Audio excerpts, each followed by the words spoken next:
Halo teman-teman, selamat datang di channel Rebahan 24 Jam. Hari ini kita akan membahas sebuah alur cerita film yang tentunya seru banget untuk kita bahas.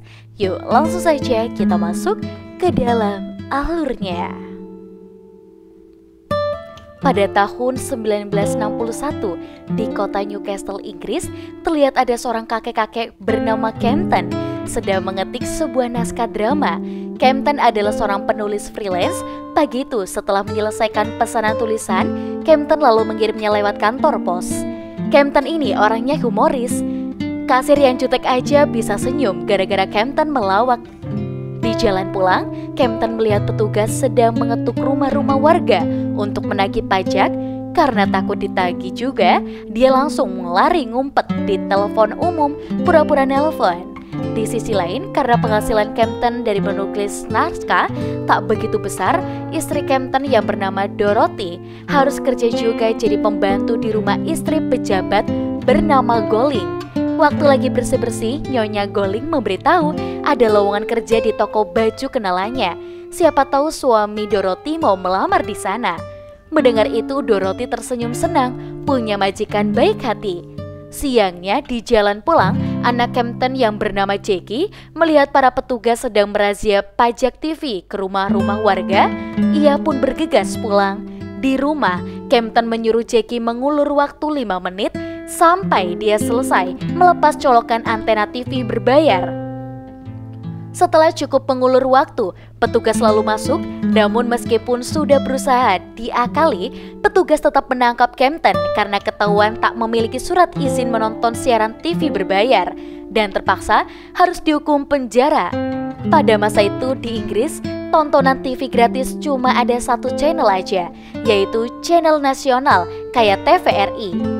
Agar bisa nonton siaran TV berbayar seperti BBC, warga wajib punya surat izin menonton dan membayar pajak TV setiap bulan.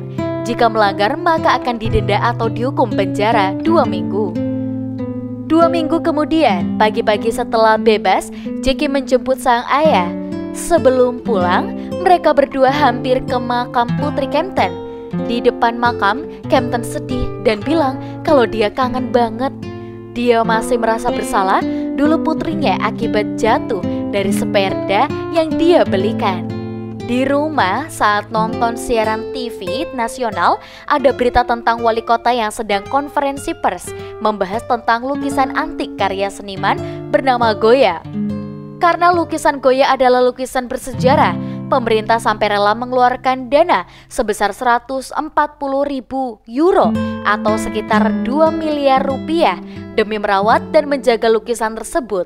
Melihat itu, Kempton kaget sekaligus kecewa. Lebih baik uang 140 euro digunakan untuk meringankan beban membayar pajak siaran TV berbayar agar para lansia, miskin dan veteran yang dulu telah berjuang mengorbankan nyawa di medan perang bisa bersantai di rumah, menikmati hiburan TV gratis. Kempton lalu bertekad akan mulai berdemo untuk memperjuangkan kebebasan pajak TV bagi para lansia miskin. Beberapa hari kemudian, Kempton dapat pekerjaan baru jadi sopir taksi. Tapi karena orangnya nggak bisa diam, selama nyetir dia terus mengajak ngobrol sampai bikin si penumpang risih. Di sisi lain, saat itu Dorothy sedang membantu merapikan gaun. Nyonya Goling cerita, tadi di koran dia baca berita soal Kempton yang dipenjara gara-gara nggak bayar pajak TV. Mendengar itu Dorothy panik dan memohon jangan dipecat. Dia meminta maaf telah membuat Nyonya Goling malu karena punya pembantu istri mantan narapidana. Nyonya Goling pun berusaha menenangkan dia. Sudah menganggap Dorothy sebagai keluarga sendiri. Justru dia ada di pihak Kempton. Pajak TV memang memberatkan para lansia miskin. Ucapan majikan itu membuat Dorothy lega. Malamnya di rumah, ketika Kempton dan Dorothy sedang makan malam, anak tertua mereka yang bernama Kenneth pulang bersama Jackie. Karena Kenneth jarang pulang, mereka semua pun menghabiskan waktu bersama sambil menikmati bir. Esok hari di tempat kerja, saat sedang mencuci mobil, Kempton dipanggil ke ruangan atasan. Atasan bilang dia sering dapat komplain dari penumpang tentang sikap Kempton yang terlalu banyak ngobrol saat sedang menyetir. Kempton juga sering nganterin orang tua di pinggir jalan secara gratis, cuma gara-gara kasihan. Karena tak ingin perusahaannya rugi, atasannya pun memecat Kempton. Sepulang dari sana, siangnya Kempton bersama Jackie demo di jalanan dekat pasar menuntut kebebasan pajak TV bagi warga miskin. Namun sayang, demo mereka cuma ditonton anak kecil doang. Orang-orang lain terlihat tak peduli. Waktu Nyonya Goling melihat aksi mereka, dia memutuskan ikut tanda tangan petisi. Meski ditertawakan orang, tapi Kempton tetap sabar mencari dukungan sampai rela kehujanan di tengah hujan deras. Kebetulan Dorothy lewat. Melihat aksi suaminya, Dorothy cuma bisa istighfar. Keesokan harinya, Kempton masih belum menyerah. Kali ini dia bahkan pergi keluar kota, tepatnya di kota London untuk demo di kantor TV. Sir, I have a story. Is that justice? Can I buy you do lunch? Members, citizens of this elected representative, fellow citizens, friends, lend me your ears.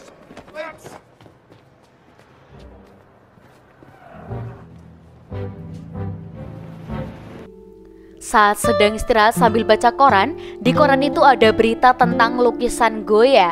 Seketika Kempton dapat ide.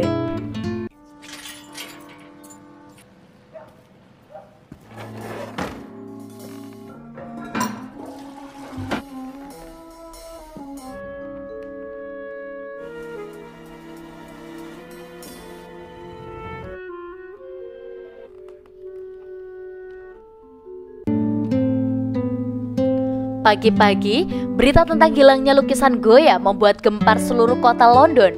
Pihak kepolisian menjelaskan dari hasil penyelidikan mereka, yakin pelakunya pasti adalah sindikat pencuri profesional karena berhasil masuk galeri seni yang dijaga ketat tanpa meninggalkan jejak sedikit pun. Di sisi lain, di kamar atas, Kempton dan juga Jackie terlihat sedang mengamati lukisan Goya. Karena takut ketahuan, Dorothy, Jackie membuat kotak rahasia untuk menyembunyikan lukisannya di lemari. Kempton juga sudah menyiapkan surat untuk pemerintah bertuliskan bila ingin lukisannya kembali, maka Kempton memohon agar dana perawatan lukisan sebesar 140.000 euro dialihkan jadi subsidi pajak TV. Di tengah obrolan, tiba-tiba Dorothy pulang. Kempton dan Jackie pun buru-buru turun mengalihkan perhatian mereka. Melihat itu bocah berdua pakai sarung tangan, Dorothy curiga ada apa di atas. Malamnya, waktu lagi santai nonton TV, Dorothy bertanya apa yang Kempton sembunyikan. Dengan panik, Kempton berusaha mengalihkan pembicaraan dan keluar untuk mengirim surat ke pemerintahan. Saat suaminya pergi, diam-diam Dorothy ke kamar atas. Beruntung dia tak menemukan lukisannya. Beberapa hari kemudian di kantor polisi, terlihat detektif bersama seorang ahli psikologi sedang menganalisa surat kiriman dari si pencuri lukisan tersebut. Tapi karena tulisannya jelek kayak bocah, mereka menganggap mungkin surat itu cuma surat dari orang iseng aja yang mengaku-ngaku pencuri. Di sisi lain, sekarang Kempton sudah dapat kerjaan baru di pabrik roti. Tapi gara-gara kerjanya sambil ngobrol terus, di hari pertama dia sudah dapat teguran atasan. Sepulang kerja, ketika memeriksa beberapa koran, Kempton kecewa kenapa tak ada berita yang membahas surat kirimannya. Sama sekali, Kempton pun kesal lalu pulang dan menulis surat baru lagi. Di surat kali ini, agar lebih meyakinkan, dia menambahkan tempelan kertas label dari lukisan yoga. Untuk setelahnya menerima surat, kedua kepala polisi serta wali kota mulai menanggapi serius. Wali kota tak mau tahu, pokoknya kepolisian harus segera menangkap pelaku. Sementara itu di pabrik roti, ketika Kempton sedang istirahat bersama teman-temannya, atasannya datang lalu menyuruh mereka lanjut kerja. Kempton pun mencoba membela hak jam istirahat para pekerja. Namun karena berani melawan perintah atasan, dia jadi dipecat. Di jalan pulang, Kempton gak sengaja membeli oleh-oleh roti agar Dorothy tak curiga kalau dia baru aja dipecat. Sesampainya di rumah, Kempton kaget kenapa ada polisi menggeledah kamar atas. Ternyata pihak kepolisian sedang menggeledah satu persatu rumah warga di kota Newcastle, tempat asal si pencuri mengirim surat. Kenneth dan pacarnya yang bernama Pamela juga ada di sana. Setelah polisi pergi, Kempton lega lukisannya tak ketahuan. Malam hari, mereka semua berkumpul di ruang TV sambil kenalan sama Pamela. Kenneth lalu minta izin agar Pamela dibolehkan menginap di rumah sementara waktu sebelum dia kembali kerja keluar kota. Dorothy pun mengizinkan. Subuh-subuh seperti biasa, Dorothy bangun duluan dan menyiapkan sarapan. Biar gak ketahuan, Kempton pura-pura berangkat kerja. Waktu Pamela sedang iseng melihat kamar-kamar di atas, dia tertarik dengan lemari di sana. Ketika diperiksa, Pamela kaget. Di sisi lain, saat Kempton baru aja narik uang dari bank, Jackie datang menunjukkan suatu berita koran. Di berita itu, polisi berjanji akan mengabulkan tuntutan Kempton jika lukisannya dikembalikan dengan polos. Kempton merasa sangat senang. Akhirnya perjuangannya demi para lansia miskin membuahkan hasil. Namun di tengah kegembiraan baru sadar bisa jadi itu cuma jebakan. Kempton pun mencoba menenangkan niat, baik pasti selalu ada jalannya. Malamnya karena masih senang dengan berita tadi siang, Kempton mengajak keluarganya makan-makan di restoran. Waktu sedang memesan makanan, Pamela menghampiri. Pamela lalu bilang, dia sudah tahu semuanya. Dia sudah tahu kalau Kempton lah pencurinya. Bila lukisan di lemari kamar atas tak segera dikembalikan, maka demi kebaikan semua, dia terpaksa akan melapor ke polisi. Mendengar itu, Kempton terdiam. Ia lalu memberitahu Jackie soal ucapan Pamela tadi dan menyuruhnya mengulur waktu menahan semua orang di sini. Sementara dia akan pulang duluan untuk menyembunyikan lukisan ini. Sesampainya di rumah, waktu sedang membungkus lukisan, tiba-tiba Dorothy datang mempergoki Kempton.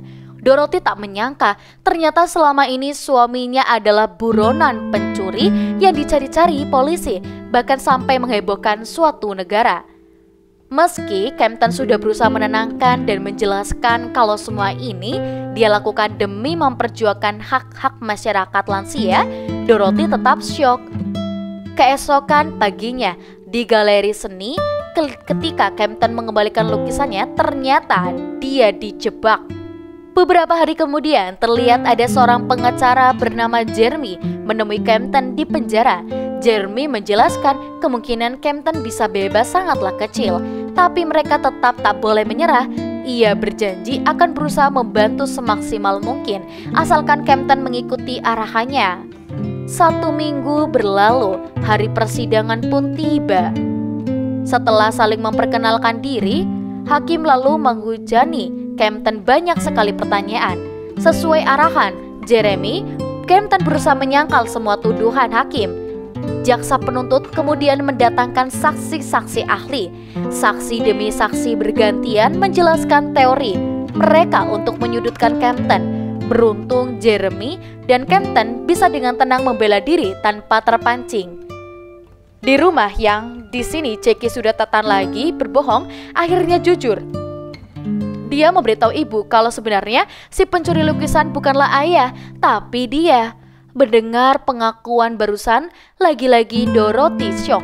Seperti ibu-ibu pada umumnya, dia tak menyangka anaknya adalah seorang pencuri. Jackie menjelaskan selama ini dia kasihan melihat ayah dan ibunya hidup miskin.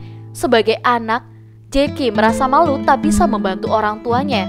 Jadi, dia nekat mencuri lukisan negara untuk mendukung perjuangan ayah agar para lansia miskin termasuk keluarga mereka bisa dapat hiburan tontonan TV gratis di masa tua.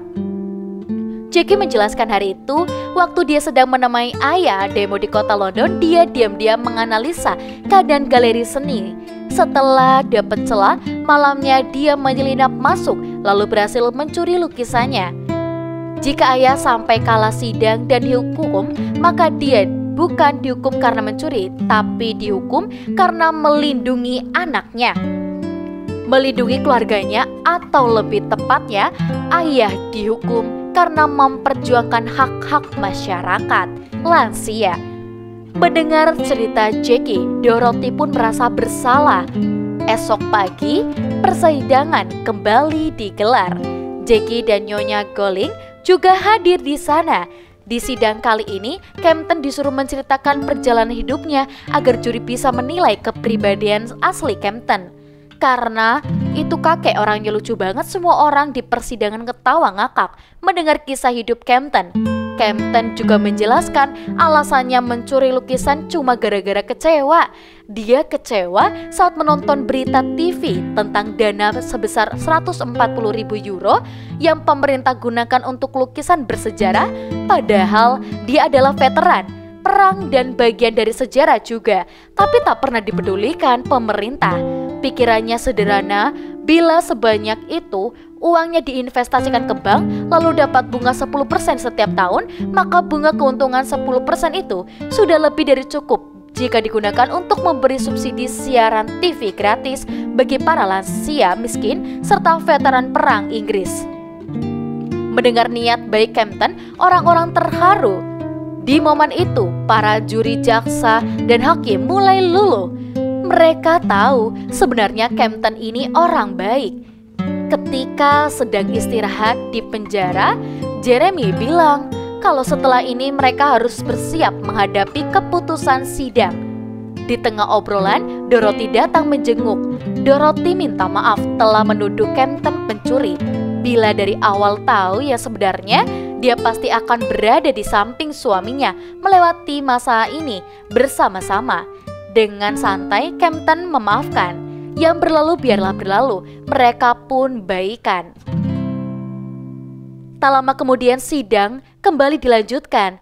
Jeremy lalu berpidato untuk meyakinkan juri. Ia berusaha menciptakan tentang bagaimana sulitnya kehidupan masyarakat lansia miskin dan veteran perang saat mereka hidup sampai detik ini. Dan di sini adalah pertanda bahwa kepedulian kita pada sesama telah hilang. Baginya, Kempton bukanlah pencuri, dia hanya meminjam lukisan bersejarah negara sebentar demi menolong orang lain dan menyadarkan kita semua. Mendengar ucapan Jeremy, seluruh orang dalam persidangan terdiam malu. Selesai pidato, hakim lalu meminta para juri berdiskusi di ruang khusus untuk mengambil keputusan. Selama menunggu, Kempton dan Jeremy makan sandwich bareng. Mereka berdua tak terlihat tegang sama sekali, seakan sudah pasrah menerima hasil akhir nanti. Sorenya, semua pihak kembali berkumpul memasuki ruang sidang. Hakim kemudian meminta ketua juri membacakan hasil keputusan. Di tengah keheningan, ketua juri menyatakan bahwa kakek tak bersalah. Not guilty.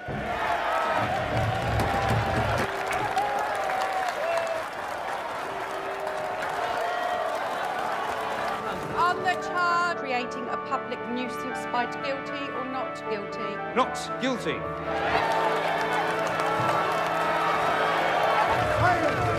On the charge of demanding money with menaces for the view the portrait, do you find the defendant Not guilty.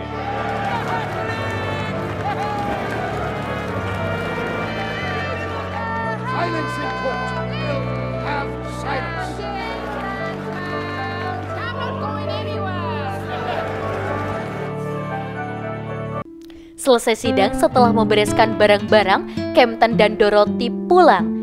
Di rumah, kedua putra Kempton menyambut lalu mengajak minum-minuman untuk merayakan kepulangan sang ayah. 4 tahun kemudian, suatu malam saat Kempton dan Dorothy nonton bioskop berduaan, di salah satu adegan film terlihat ada aktor yang sedang memandangi lukisan Goya. Si aktor lalu berkata, lukisan mahal seperti ini harusnya disimpan di lemari agar tak dicuri. Mendengar itu, sambil tertawa, Kempton bilang, dimanapun disimpan, dia dan Jackie pasti bisa mencurinya. Film pun berakhir. Bagaimana nih teman-teman untuk alur ceritanya? Lumayan seru banget ya. Dan buat teman-teman di rumah yang penasaran dengan alur cerita film yang lainnya, jangan lupa pantengin terus channel ini. Dan jangan lupa untuk like, komen, dan juga subscribe.